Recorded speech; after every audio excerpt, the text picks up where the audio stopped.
Good morning. It was such a beautiful night last night.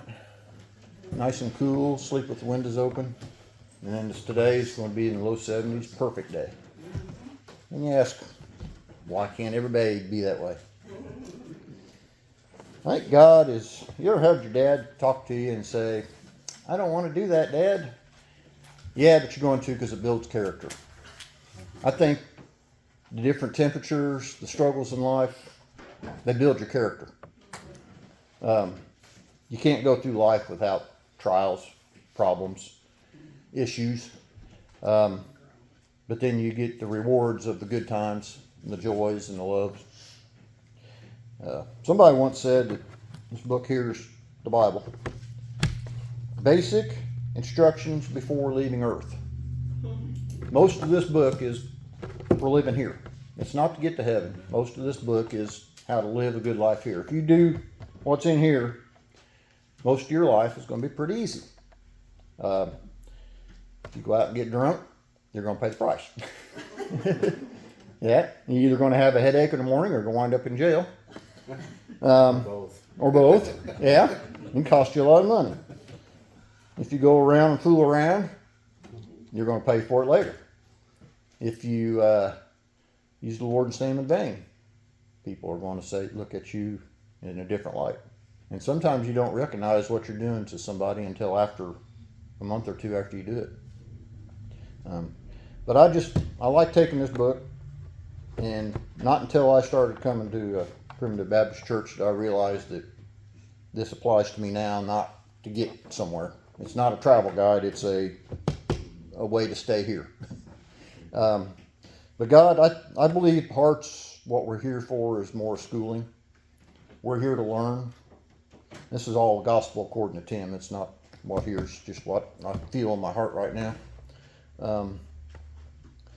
I think God is teaching us to live life, because if we just go straight to heaven, we would not appreciate what we'd have up there.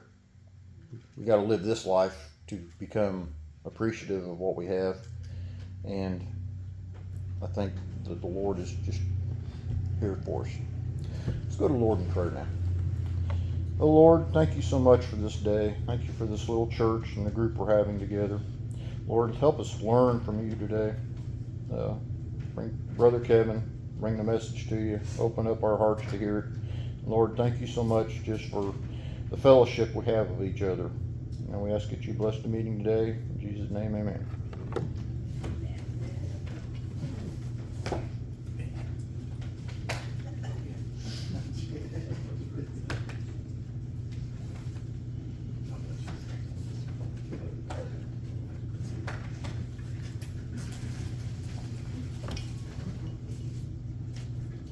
I woke up this morning nervous. And I asked Susan, I said, I don't know, I'm nervous. She said, what are you nervous for? I said, I don't know. I don't know what I'm nervous for. Now I know what I'm nervous for. Back, I hadn't been in church very long as a member. I was a drylander, as Brother Don called me, for several years because I hadn't been baptized. I asked him what a drylander is, and he goes, well, you haven't got wet. So I started exercising. I wasn't exercising very long. And one Sunday morning, I woke up nervous. And I told Susan, I said, I think they're going to ask me, Dad's going to ask me to preach today. She goes, can they do that? He doesn't want to do whatever he wants to do. And he did. He asked me to preach. I remember preaching on the 5th chapter of Galatians. I don't think I had much liberty in it, but it's been like that ever since. And I hope I don't ever lose that.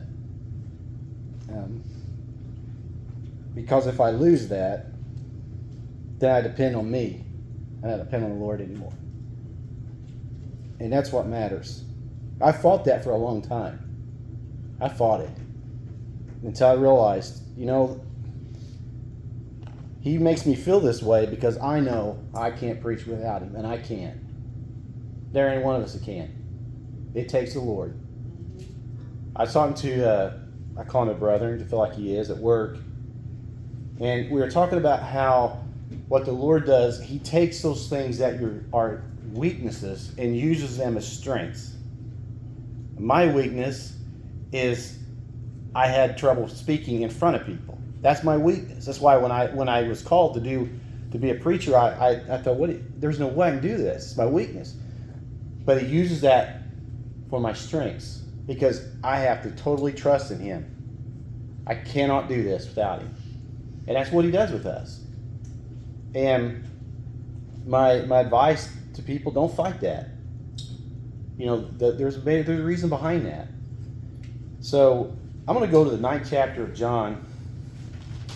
This is kind of funny. This has actually been on my mind to preach this here for a while. I just haven't. I'd had a chance to be here, and there have been times I thought we almost came. For some reason, something came up, we didn't.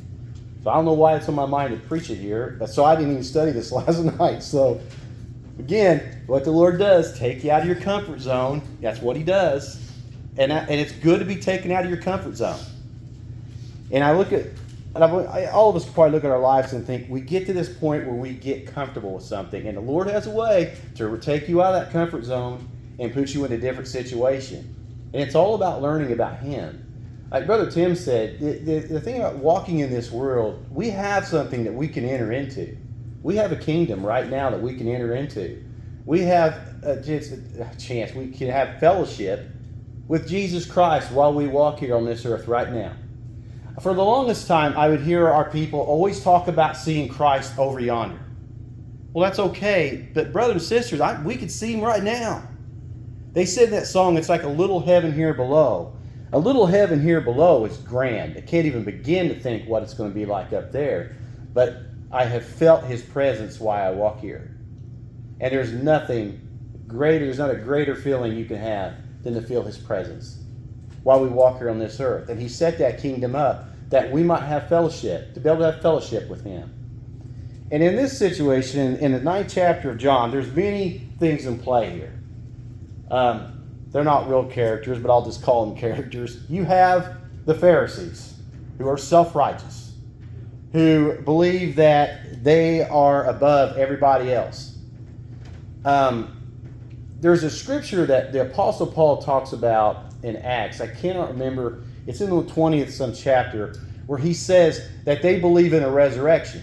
Now he's talking about how the Pharisees, they believe that there's a resurrection of the just and the unjust. If you study about what the Pharisees believed in resurrection, they're not looking at the just being Christ. They're looking at the just of being themselves. They're the just. Everybody else is the unjust. Now Peter said it right. Christ is the just. We are the unjust. And any time that we think that we are above somebody else, then we're just like those Pharisees. We're no different than them. And that's how they looked at it. So they looked down on everybody because they are the ones keeping the law. Well, then you had the parents. You're going to see about the parents.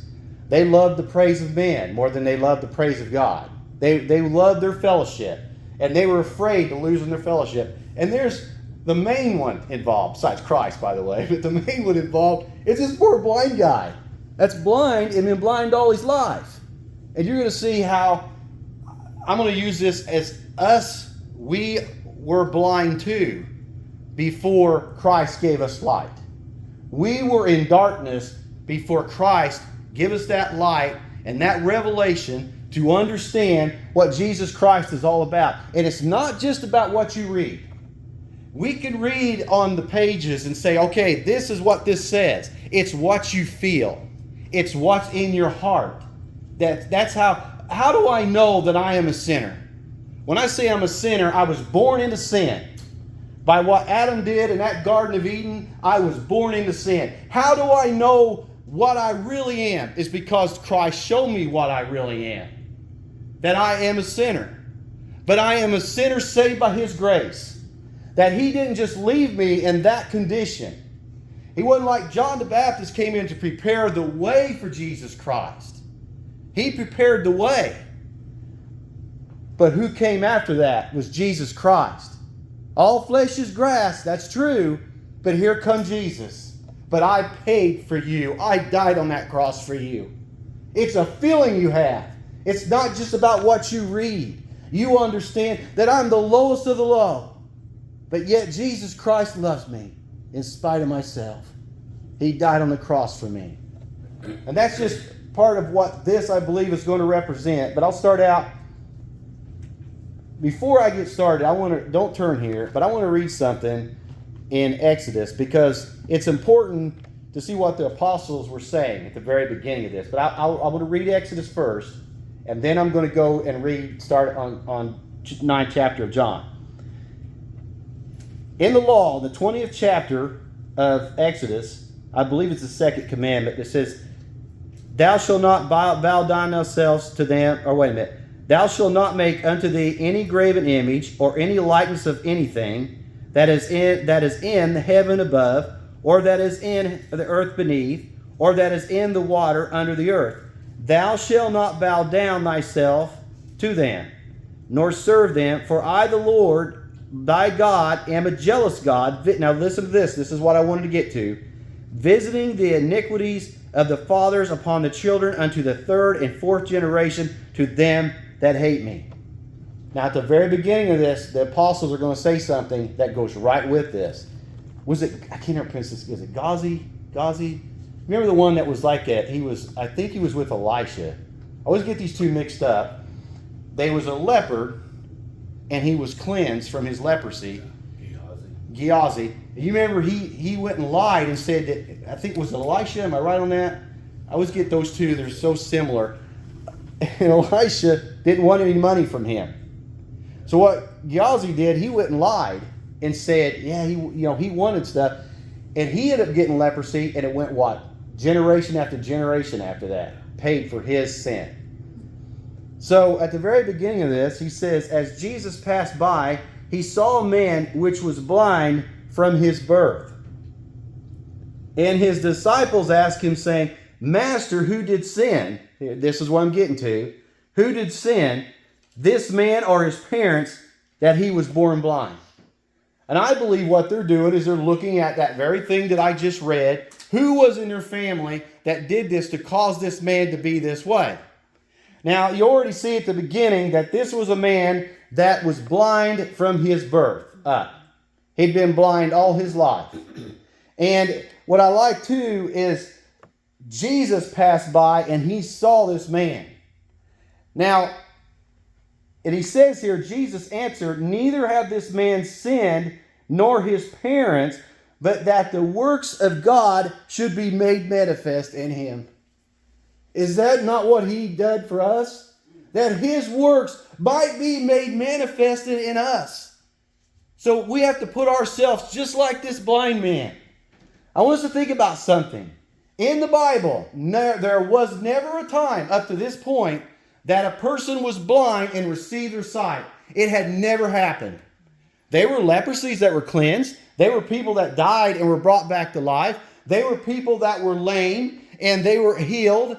But there never was a blind man that received his sight up until this point. Now, there was a man when Jesus passed by and he hollered out to Christ and Christ gave him his sight.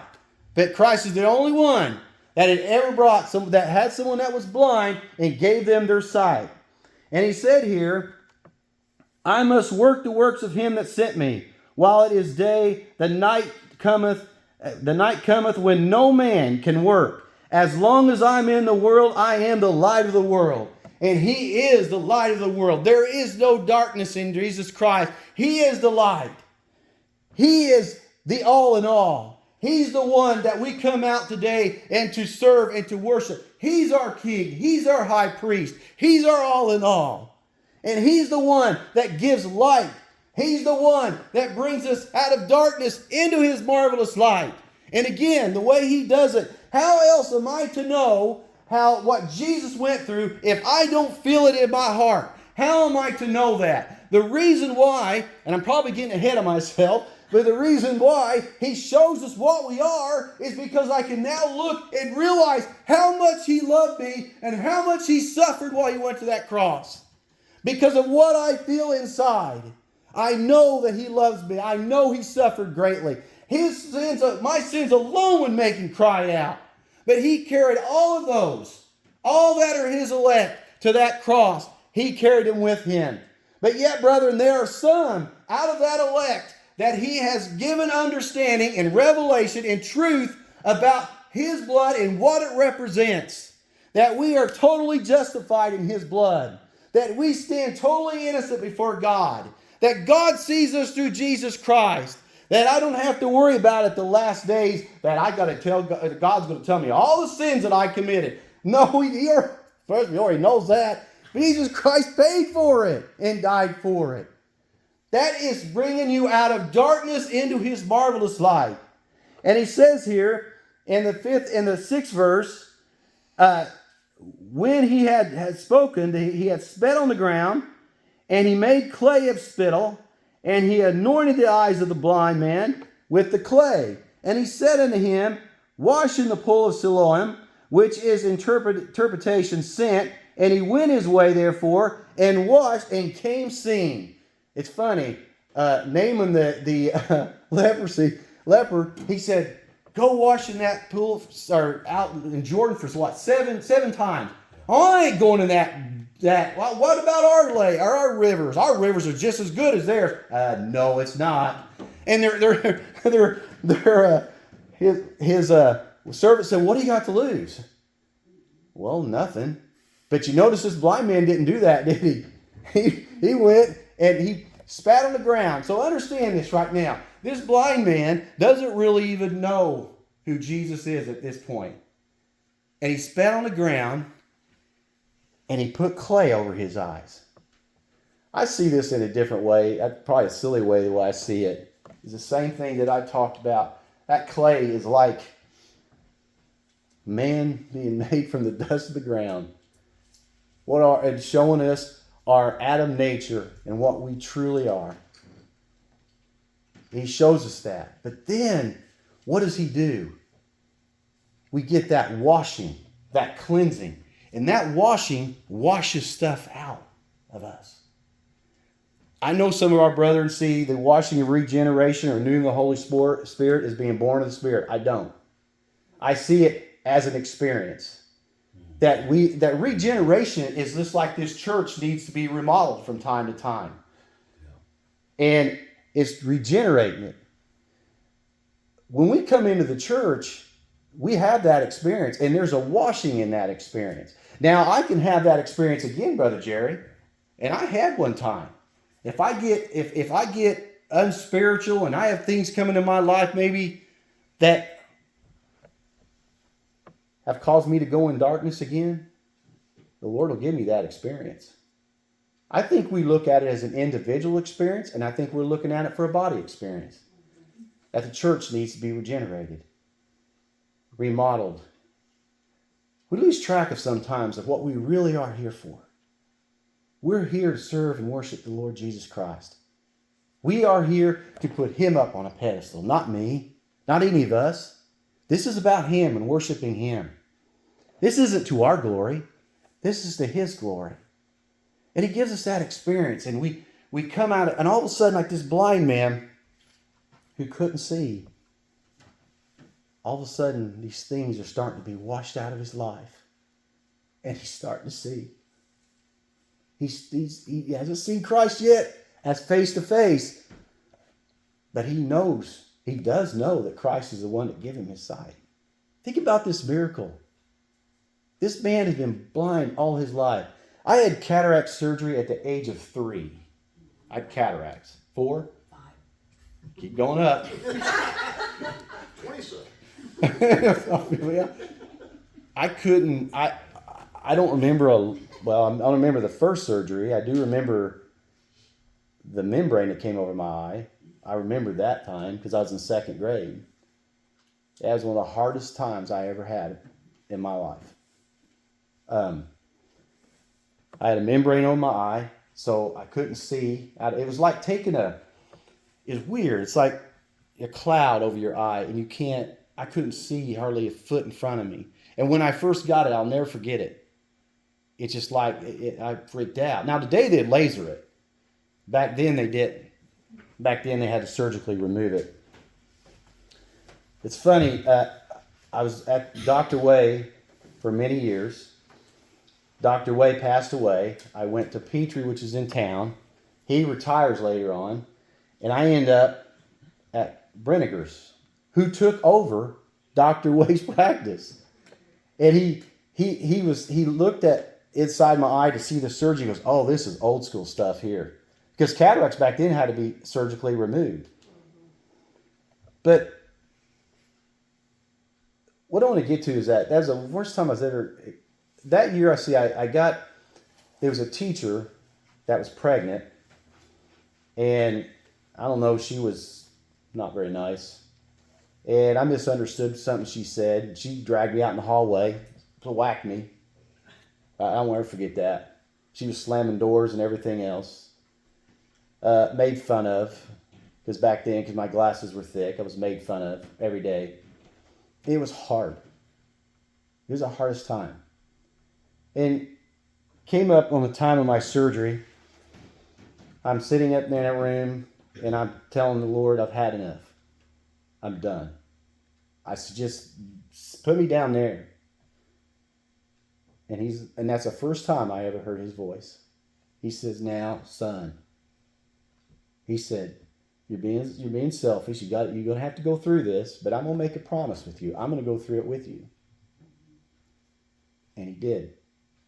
But what I wanted to get at is when I woke up after my surgery, they put 2 patches over my eyes to protect the one that I didn't have surgery on. And I thought I was blind. I remember coming out of surgery, and I'm telling the guy, I said, I'm blind. He said, no, you're not blind. You got 2 patches. I said, no, I'm pretty sure I'm blind. And he, no, you're not. I couldn't tell day. I couldn't tell night. I couldn't tell, thank God, I couldn't tell what I was eating at the hospital. But it was good food. But I probably thought it wouldn't taste as well. I didn't know anything. I couldn't see. You know, I know someone that's been, if people are blind for a long period of time, they can get around. It's just a little unhandy. There are amazing things that blind people have done. But in my situation, I couldn't see anything. I couldn't even recognize who's in the room. And I'll never forget this. And the reason I'm bringing this up, because I want to bring this up with this, that when the doctor took off the patch to my good eye, I'll never forget that. Light came in. And I could just barely see his face because it was so bright. And then it focused in and I could see him. That's what it's like when you start to see him. It's like Job said, I've heard him by the hearing of my ears, but now I see thee. Now I understand. That's what it's like. That's where this blind man is right now.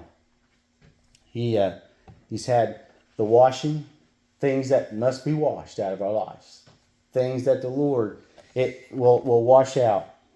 I like this verse. If I can find it, probably won't be able to.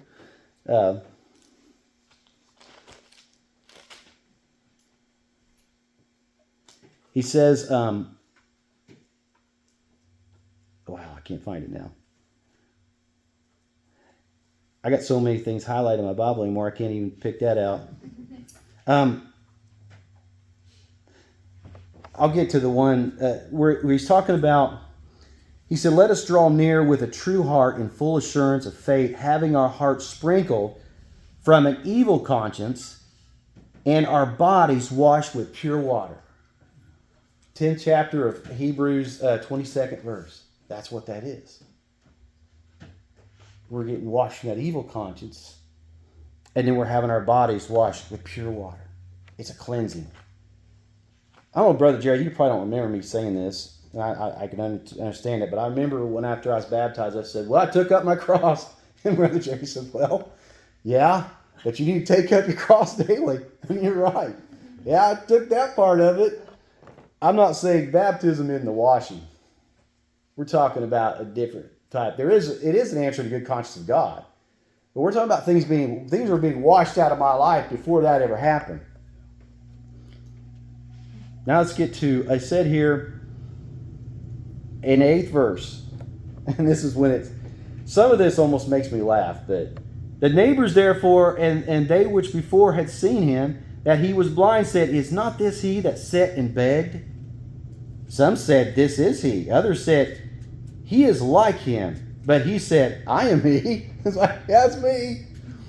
And he said, "Therefore said they unto him, How are thine eyes open?" And he answered and said, "A man that is called Jesus made clay and anointed my eyes, and said unto me, Go to the pool of Siloam and wash. And I went and washed, and I received my sight." You see where he's at right now? A man called Jesus. So he knows that Jesus is the one that gave him his sight. But at this point, you can't say he has a relationship with Christ yet. He will have, but he knows he's the one that gave him his sight. He knows that. It always gets me that all these people sitting around seeing this man is blind. Wouldn't that not be a miracle if you knew someone that was blind from their birth up? If I had a child that was blind, I would be ecstatic that all of a sudden this person received his sight, and yet all these people are sitting around trying to question, is this the man? It gets worse, because he's on parents' back off of him. But he says, he answered and said, or no, sorry about that. 12th verse. Then said they unto him, Where is he? And he said, I know not. And they brought to the Pharisees him that aforetime was blind. And it was the Sabbath day, and Jesus made clay and opened his eyes. And then again, the Pharisees also asked him how he had received his sight. And he said unto them, He put clay upon my eyes, and I washed, and do see. You see what their problem is? See what the Pharisees' problem is? He did it on the Sabbath day. You see, that's the problem with them. They're looking at everything else and not looking at Jesus. They're looking at what the law is. But is it what Jesus said to some of them? Is it wrong to do good on the Sabbath? Brothers and sisters, if I get Pharisaical-minded, I can't see Jesus. I look at everything else but him. I've seen our churches get so caught up with laws and traditions that they have lost sight on who we are worshiping. We cannot see Jesus when we're in that state. And I'm talking, I have been in that state. I have been one of them. I was a judge of judges. I judged everything. If someone preached something I didn't agree with, I got upset. I was an old red-faced Baptist. I got upset. I looked down on people who were from other denominations. I looked down from all these people. I was one of them. I could speak that I know what it's like to be a Pharisee.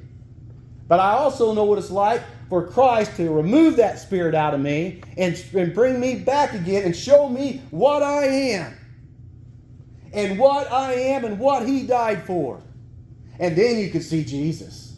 You see, I'm talking about you can be brought into his marvelous light and turn right back and go right back into darkness with that type of spirit. Why do you think? I always get this about some of our people always think that he's going around preaching to a bunch of non-elect people. Can I say this? Would Christ go preach to some people that could not understand and comprehend what he's saying? Absolutely not. He's preaching to people that can understand and can comprehend what he's saying. I don't think Christ is going to go around to a bunch of people that are not born in the Spirit and preaching to them. So the ones he was harder on than anybody was the Pharisees, because he knew that the Pharisees could not enter into the kingdom with their type of attitude. And here's a man that is blind and they can't even rejoice in it that received his sight because he did it on the Sabbath day. They even started making up their own laws. They started making up laws that if you don't wash your hands, well, that's wrong too. Remember that his apostles didn't wash their hands before they ate. They started making up their own laws, their own traditions.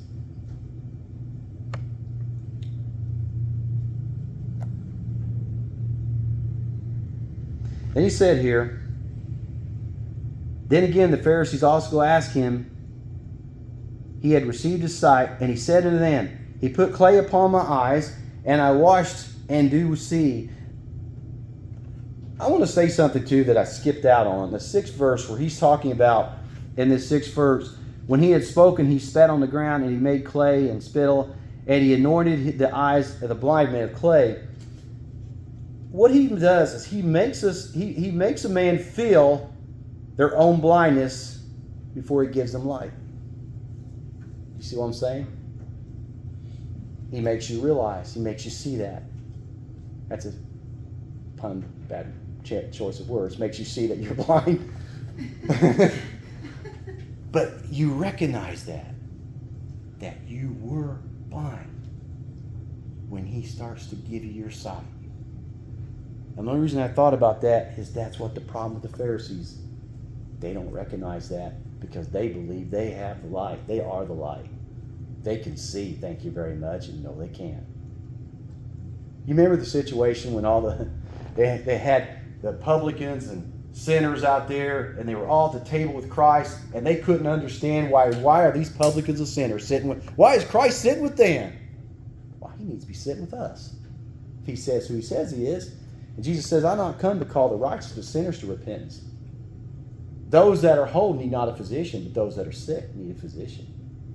Those that realize your condition, you need a physician. I told Brother David Murphy one time, I said, "I'm going to become a hypochondriac, man." He's like, "No, I need the Lord all the time." But it is that understanding of that.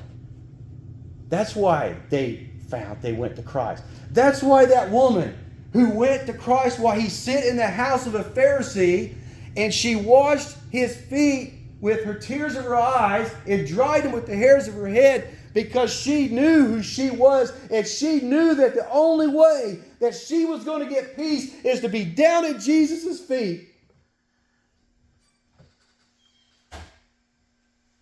That's where we need to be. That's a good place to be, down at Jesus' feet. And she was pouring her feelings out in her heart.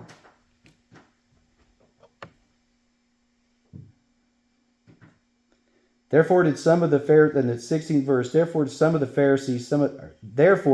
the Pharisees, "This man is not of God, because he keepeth not the Sabbath day." Others said, "How can a man that is a sinner do such miracles?" And there was division among them.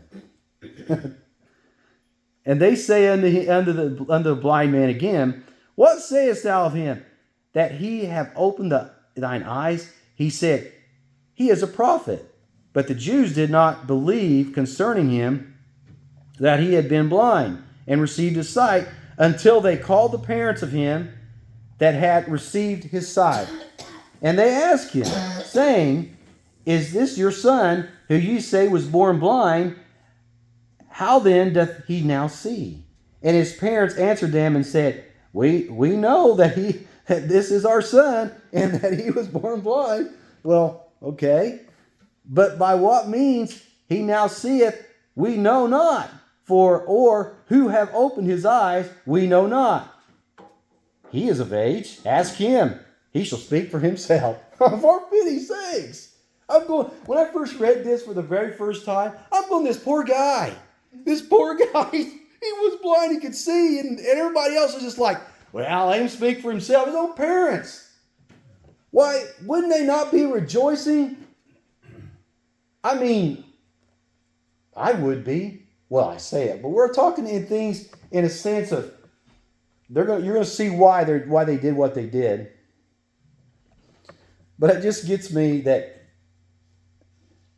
all of these things that Christ is teaching, all of these things keep us from enjoying the kingdom and entering in and enjoying fellowship with Christ.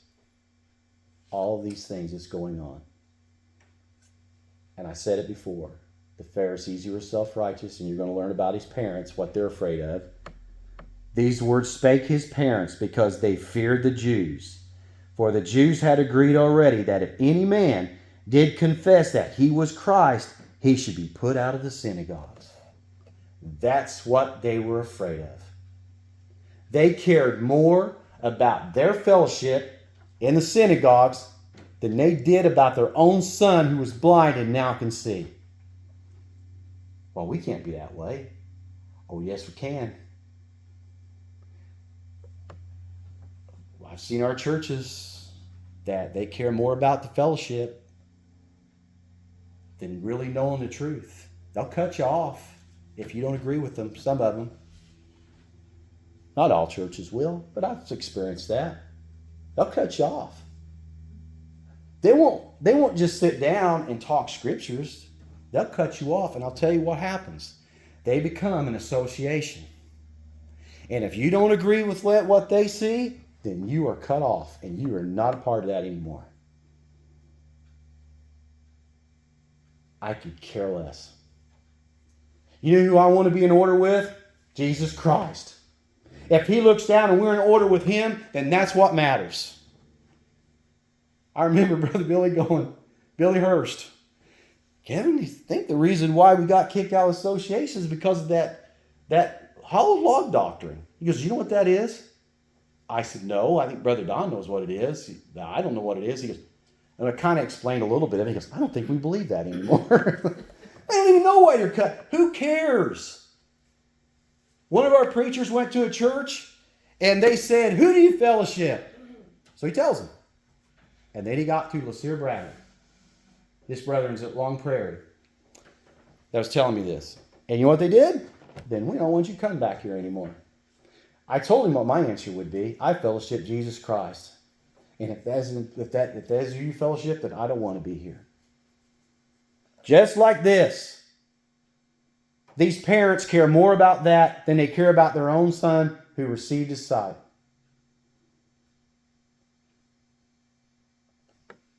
Therefore said his parents, he is at age, ask him. Then again called they the man that was blind and said unto him, Give God praise. We know that this man is a sinner. And he answered and said, whether he be a sinner or no, I know not. But one thing I know, that whereas I was blind, now I see. Yeah.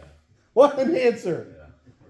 Yeah, right. I love that. I was once blind, but now I see. I do know that. If you ever read the history of the historian Josephus, read what he says about Jesus Christ. About that much. Well, he knows he's a prophet because he wouldn't be able to do all these miracles if he wasn't a prophet. He didn't say a whole lot about him, did he? I don't know why got me on that, but then said they to him again, What did he to thee? How did he open thine eyes? You know, this gets me. Why are they asking him again? You know why they're asking him again? Because they're not listening. They're not listening to what this man's saying because they're too busy focusing on everything else and they're not really listening to one thing he says. Have you ever sit down and tried to talk scripture with somebody and they don't agree and you're trying to tell them and they're not listening to one word that you said? I had that happen not too long ago. Tim and Mary knows what I'm talking about. A few years ago. He wouldn't listen to anything. Nothing. Every time I'd say something, blah, blah, blah, blah. Well, just listen to me. You know why he's not listening? Because everything to him was a debate. He didn't want to hear what I believed. Because no matter what I believed, I could show him. He wasn't going to pay attention to it. Because he's too busy trying to straighten us out. Well, you know what? I need a lot more than him to straighten me out. I got one to straighten me out, and that's the Lord. And that's what their problem. They're so busy trying to figure out all this stuff that he did on the Sabbath. They're just not paying attention to what he's saying. And Susan will tell you, I do the same thing to her sometimes. I told you that, didn't I? No, I don't remember that. Yeah, I did. No, I don't remember that. You didn't tell me that. Yes, I did. And you know what I find out? You ever see that commercial they do the replay? If they had that, I'd be going, uh-oh. I did say, sorry, I did. You did tell me that. Then I just tell her it's that selective hearing that us men have to deal with all our life. We have that selective hearing. It's a curse. It's a curse. Then he said, in the 26th verse, said unto him again, What did he to thee? How you opened thine eyes? And he answered them, I have told you already, and ye did not hear. Wherefore would ye hear again? Will you also be his disciples? I love it when he says this. Their answer is, yeah, that's right. I think that's what we're going to be. We're going to just drop everything and be his disciples. No, that ain't what they said. They said, then they reviled him It said, thou art his disciple, but we are Moses' disciple. What they're saying is, we're under Moses. Well, yeah, you're under the law is what your problem is. You're under the letter of the law. And you know who Moses prophesied about? The very one that give this man his sight is the very one that Moses prophesied, and he was prophesied all these years. But we're under him. Remember is it the previous chapter where they said, we're not in bondage to no man. Well, we're of Abraham's seed. And yet they were in bondage to the law, they were in bondage to the Romans, and they were in a prison. And you know what Jesus is trying? He's going to set them free. You see, part of that being blind is you're in prison within. And Jesus sets you free.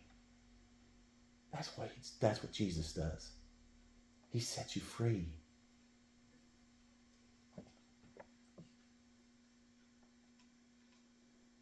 We know that God spake unto Moses, as for this fellow, we know not from whence he is. Then the man answered and said unto them, why herein is a marvelous thing, that ye know not from whence he is, and yet he hath opened my eyes. Isn't that sad? You know, when I used to read about these things, I'd get kind of irritated at the Pharisees, and I don't get irritated at them. I feel sorry for them. Because they are in that prison, and they don't even realize it. And Jesus is preaching to them and doing these things to set them free. Now we know that God heareth not. Now we know that God heareth not sinners, but if any man be a worshiper of God and doeth his will, him he heareth. Since the world began, was it not heard that any man opened the eyes of one that was born blind? You see what this man's... Look at the boldness of this man.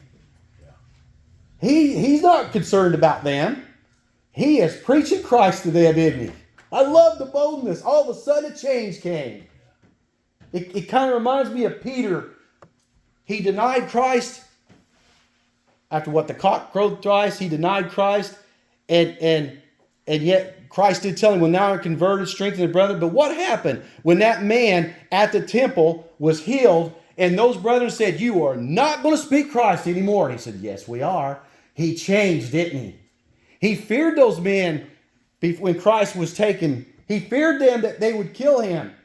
He cursed and reviled. Oh, no, I'm not a disciple of his. But a change came over him. Just like this man, he is not afraid of them. And if this man were not of God, he could do nothing. Now listen to their answer. And they answered and said unto him, thou wast altogether born in sins. Dost thou not teach us? And they cast him out. I'm not going to quote it. Well, I am, kind of. I wrote it down next to this because I'm terrible at quoting. Let me read Psalm 51:5 to prove these Pharisees completely wrong. Behold, I was shapen in iniquity, and in sin did my mother conceive me. That's the problem with these Pharisees. They don't see that they are in sin. They are sinners.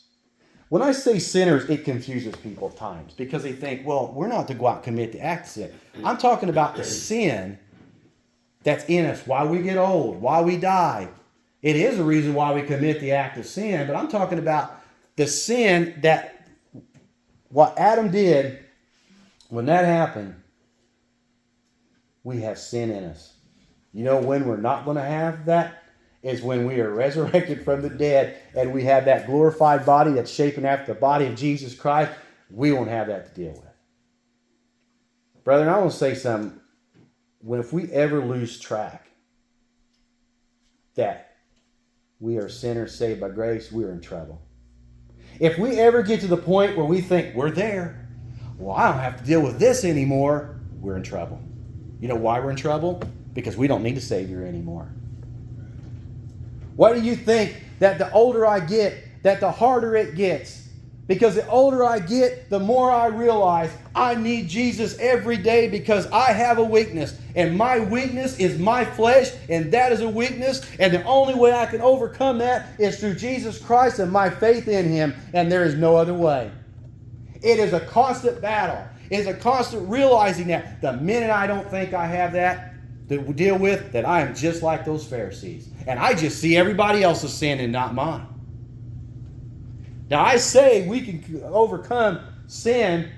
I'm not to commit the act of sin, even though, have you ever heard someone say, I'm not a sinner, you just sinned? Someone says that. You just sinned, sorry. I recognize that I need Jesus. And the minute that I think I don't, I'm in trouble.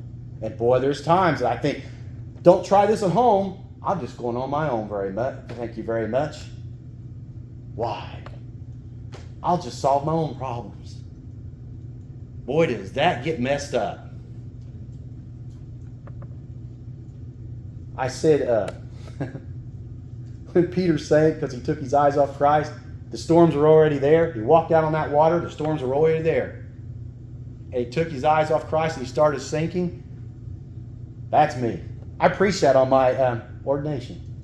I didn't realize it, Brother Jerry. About a few years later, I realized there's a reason why I preached that. Because I was, oh, ye of little faith. I didn't have nothing on my mind when I showed up here. And I was just like Peter. You know what I think the Lord liked to do to me? Jesus liked to just hold me down in that water for a little bit longer sometimes. What? Come on. But He doesn't. But He doesn't. Oh, brother. You've been given a wonderful gift. You've been given the gift of sight. And I don't mean naturally. I mean spiritually. You want to know one of the most spiritual people that I ever read about? And she was blind. Fanny Crosby, if I believe that's her name. She was blind, but she wasn't blind spiritually. She could see Jesus.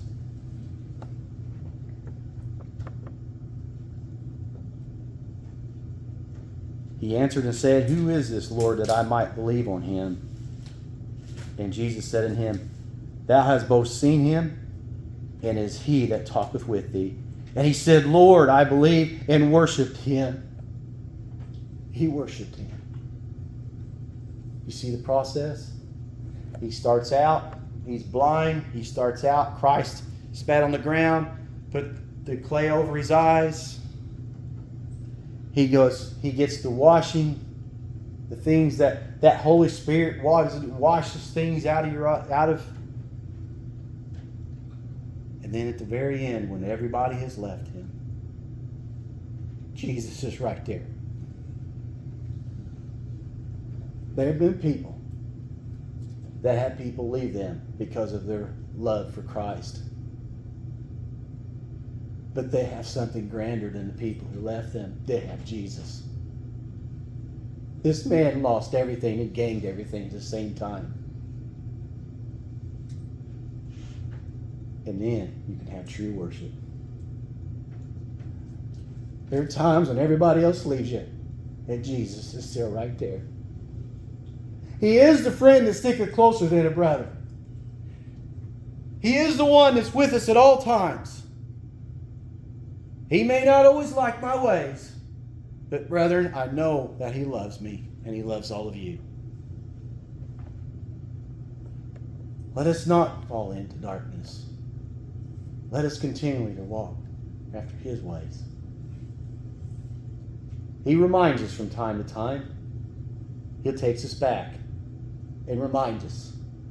When things seem to be going hard, when things seem to be tough, when it just seems like I'm tired of going through these experiences, they're so hard for me, they're tough, He reminds me over and over and over. He reminds me. He reminds me of what He done for us.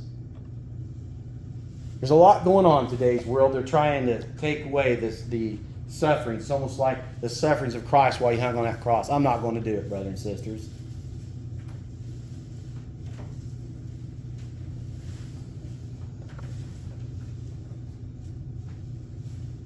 reminds us that He's the one that brought us out of darkness into His marvelous light and revealed His truth to us. So we have to go through some experience. So we have to suffer sometimes. We'll never suffer what He went through. Understand, though, what that does. It brings you closer and closer to Him. It draws us closer and closer to Him. Where the most important thing in our lives should be Jesus Christ and not anything else. That'll be the importantest thing in our life. Everything else falls in place then.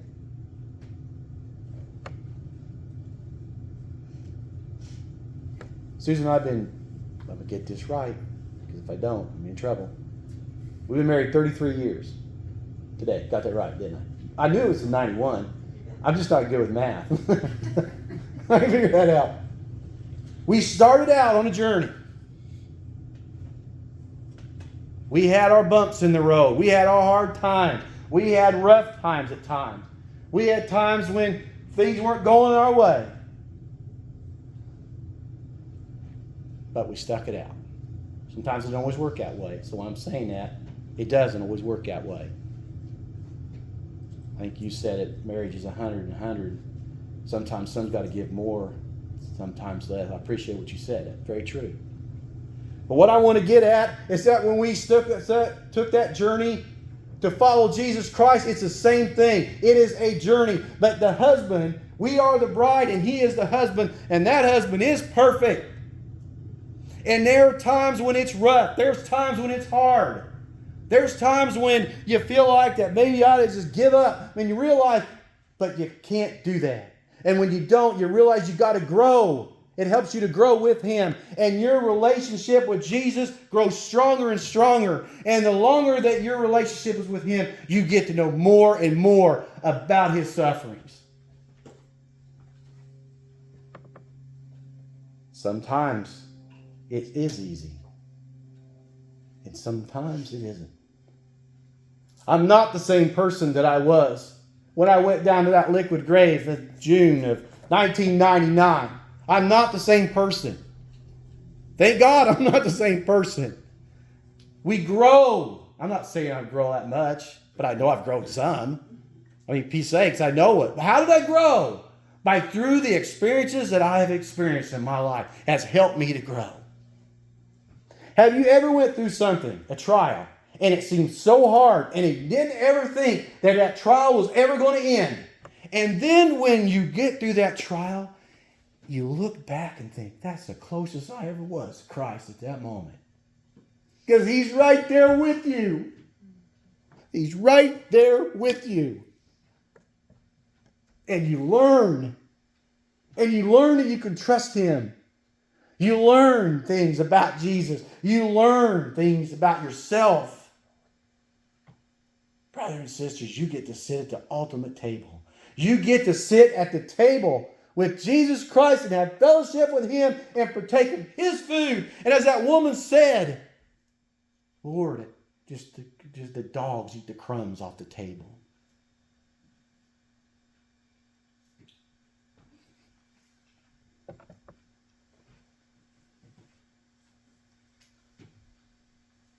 And Jesus said, for judgment I have come into this world, that they which see not might see. Remember what I said in the one verse.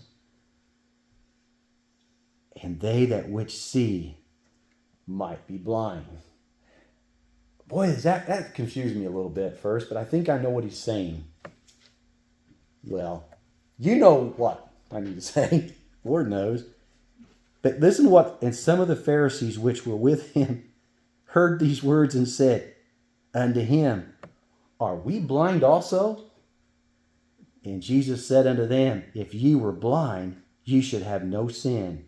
But now you say, we see, therefore your sin remaineth.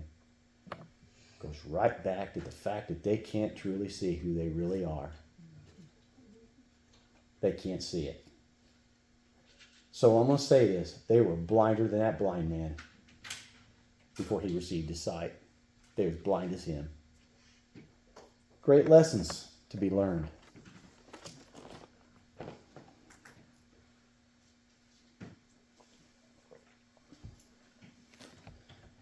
With my eye situation, though, I didn't want to leave it off at here.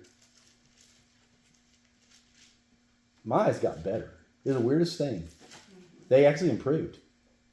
Like, to the point where when I went to the second eye doctor that I had, we couldn't read Dr. Way's. He had everything in shorthand. He couldn't read a thing. So he says, I'm going to go, because I don't have no lenses in my eyes, by the way. We were in a car accident, and if I'd have been in my right mind at that point in time, I could have had some fun with that, because that nurse he doesn't have any lenses in his eyes. I should say, oh my goodness, I must have knocked him out in that car accident. I wasn't quite in my right mind at that time.